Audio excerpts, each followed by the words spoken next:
اعوذ باللہ من الشیطان الرجیم، بسم اللہ الرحمن الرحیم۔ جی ناظرین کرام، آج کی حدیث کے سلسلے میں 24ویں حدیث ہم آپ کی خدمت میں پیش کر رہے ہیں۔ یہ مشکوٰۃ المصابیح کی حدیث نمبر 4584 ہے، بدشگونی اور فعل کا بیان۔ اللہم صلی علی محمد وعلی آل محمد کما صلیت علی ابراہیم وعلی آل ابراہیم انک حمید مجید۔ اللہم بارک علی محمد وعلی آل محمد کما بارکت علی ابراہیم وعلی آل ابراہیم انک حمید مجید۔ بسم اللہ الرحمن الرحیم۔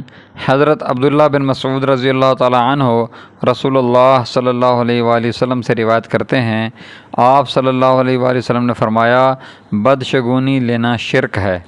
آپ نے یہ جملہ 3 مرتبہ فرمایا، اور ہم میں سے اگر کسی کے دل میں یہ خیال آتا تو اللہ توکل کے ذریعے اسے ختم کر دیتا۔ ابو داؤد و ترمذی۔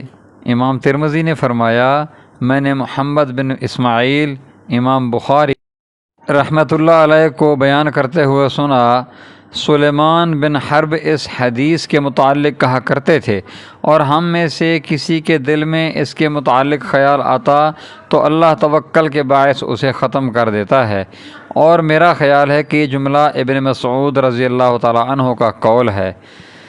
رواہ ابو داؤد و ترمذی۔ مشکوٰۃ المصابیح 4584، بدشگونی اور فعل کا بیان۔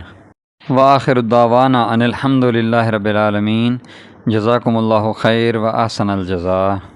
جی ناظرین، اگر آپ نے ابھی تک ہمارے چینل کو سبسکرائب نہیں کیا تو برائے مہربانی ہمارے چینل کو سبسکرائب کریں اور اپنے دوستوں سے شیئر کریں۔ جزاکم اللہ خیر و احسن الجزاء۔